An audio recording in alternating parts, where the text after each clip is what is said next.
الذين جعلوا القرآن عضين یعنی قرآن کو کچھ ماننے اور کچھ نہ ماننے سے ٹکڑے ٹکڑے کر ڈالا. فوربك لنسألنهم أجمعين تمہارے پروردگار کی قسم ہم ان سے ضرور پرسش کریں گے عما كانوا يعملون ان کاموں کی جو وہ کرتے رہے. فاصدع بما تؤمر وأعرض عن المشركين بس جو حکم تم کو خدا کی طرف سے ملا ہے وہ لوگوں کو سنا دو اور مشرکوں کا ذرا خیال نہ کرو. إنا كفيناك المستهزئين ہم تمہیں ان لوگوں کے شر سے بچانے کے لیے جو تم سے استہزاء کرتے ہیں کافی ہیں. الذين يجعلون مع الله إلها آخر فسوف يعلمون جو خدا کے ساتھ اور معبود قرار دیتے ہیں سو ان قریب ان کو ان باتوں کا انجام معلوم ہو جائے گا. ولقد نعلم أنك يضيق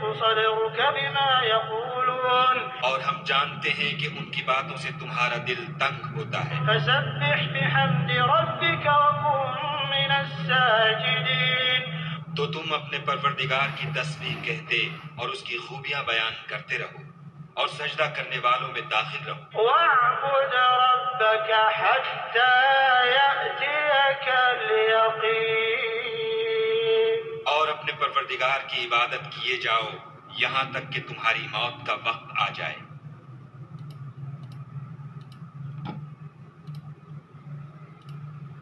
who have made the Quran into portions.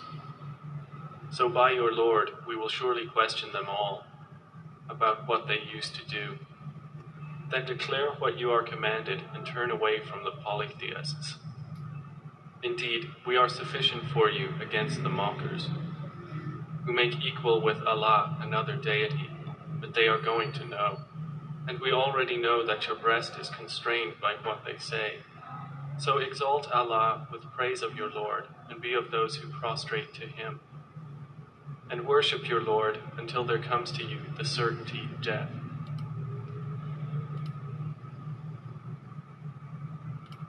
إن الذين فرقوا دينهم وكانوا شيعا لست منهم في شيء إنما أمرهم إلى الله ثم ينبئهم بما كانوا يفعلون. جن لوگوں نے اپنے دین میں بہت سے رستے نکالے اور کئی کئی فرقے ہو گئے ان سے تم کو کچھ کام نہیں، ان کا کام خدا کے حوالے. پھر جو کچھ وہ کرتے رہے ہیں وہ ان کو سب بتائے گا.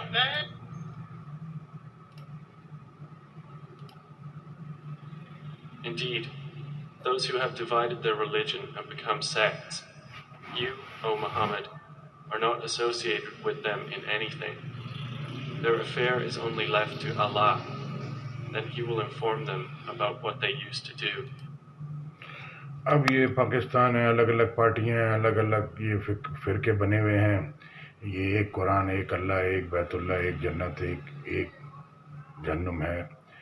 تو اللہ شرک کی معافی نہیں ہے. 36 لاکھ لوگوں میں طواف کرتے ہیں تو یہ بڑا کام ہے، حج بڑا کام ہے. تو گیٹ ٹوگیدر، تو اگر یہ آپ لوگ سارے ایک ہو جائیں گے اور ایک ہی جیسا ہی میں بڑا آپ بڑا نہیں ہے، فوج بڑی اور وہ پولیٹیکل پارٹی بڑی، میری سب سے بڑی پارٹی ہے، اللہ بڑے ہیں. تو لہٰذا پاکستان کی بقا سلامتی اسی میں ہے. 14 اگست آ رہا ہے کہ یہ اللہ کہہ رہے ہیں قرآن کو کچھ ماننے نہ کچھ ماننے سے ٹکڑے ٹکڑے کر دیا. پھر اللہ کہہ رہے ہیں جس فرقے کے پاس جو ہے وہ اسی میں خوش ہے، تو ان کو اپنی غفلت میں پڑے رہنے دو. اب یہ بجلی نہیں ہے، پانی نہیں ہے، گیس نہیں ہے، گٹر اوور ہیں، کچرا اٹھایا نہیں جا رہا، تو آپ یہ الگ الگ لڑتے رہیں گے تو یہ نسلوں کو پیچھے کیا نشانیاں ٹریک بنا کے دے کے جائیں گے.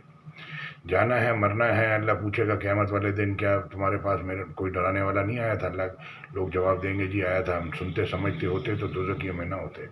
کون سی غلطی آپ کو جہنم میں دھکیل دے اور کون سا نیک عمل آپ کو جنت میں لے جائے؟ یہ آپ یہ عبادتیں نماز روزے حج زکوٰۃ کر کے نہیں پہنچ سکتے. یہ اللہ کی مدد سے، اللہ کی توفیق سے ہی کر سکتے ہیں اور اللہ کی مدد سے ہی جنت جا سکتے ہیں. یہ آیتیں آپ کے سامنے رکھ دی ہیں. پاکستان کو یونائٹڈ ہونا پڑے گا. یہ جتنی بھی پولیٹیکل ریلیجیس پارٹیاں، جتنی بھی یہ مذہبی تنظیمیں کام کر رہی ہیں، ویلفیئر والے، ان کو سب کو قرآن کے اوپر آنا پڑے گا. اپنے یعنی کہ توبہ کرنی پڑے گی. یا اللہ جو زندگی گزار دی تیرے حکموں کو سامنے رکھے بغیر، وہ الٹی سیدھی اس کو معاف کر اور آگے ہم کو اصلاح کر ہم کو سیدھا راستہ دکھا. تو لوگ ایسے سٹائل مار کے گاڑی چلاتے ہیں، ایسے کام کرتے ہیں جیسے 2-3 دفعہ پہلے بھی دنیا میں آ چکے ہیں اور یہاں سے گزر کے جا چکے ہیں. ان کو بہت تجربہ ہے. کوئی کاروبار رن نہیں کر سکتا جب تک آپ پورے قرآن پوری دنیا سامنے رکھ کے فیصلہ کریں گے. تو وہ مسلمان مومن نہیں ہے جو اپنے لیے کچھ سوچے دوسرے بھائی کے لیے کچھ سوچے. تو یہ پارلیمنٹ کی لڑائیاں ختم کرنی پڑیں گی, کام کرنا پڑے گا, سیریس ہونا پڑے گا. اور یہ بڑائیاں اور یہ شیخیاں اور یہ سارے جو میڈیا میں دکھاتے ہیں, اس نے اس کو کچھ بولا, اس نے اس کو کچھ بولا, بس یہی چلتا رہتا ہے. میرے بھائی سیریس ہو جائیں. یہ کسی سے آپ کو کیا لینا دینا ہے, اللہ سے لینا ہے. اللہ کہہ رہے ہیں کہو میرا جینا مرنا نماز قربانی اللہ کے لیے. تو اللہ کے لیے کریں, لوگوں کے لیے واہ واہ کے لیے نہیں کریں, نہیں تو واہ واہ ملے گی آخر میں جہنم ہے. اللہ کہہ رہے ہیں کہ جو کوئی کہتا ہے کہ اللہ میری دنیا بھی اچھی کر آخرت بھی کر, تو اس کے لیے دونوں جگہ ہیں. وہ کہتا ہے اللہ مجھے دنیا میں سب پیسہ ویسا دے دے اور مجھے دولت دے دے, سب کچھ دے دے, پوری دنیا کی دولت مجھے دے دے, تو آخرت میں اس کے لیے عذاب کے سوا کچھ نہیں ہے. یہ آیتیں ہیں صرف یہ اللہ کے حکم ہیں. یہ اسی کے حساب سے حساب ہونا, آپ کے میرے حساب سے, government of Pakistan British law کے حساب سے حساب نہیں ہونا. جزاک اللہ خیر. السلام علیکم.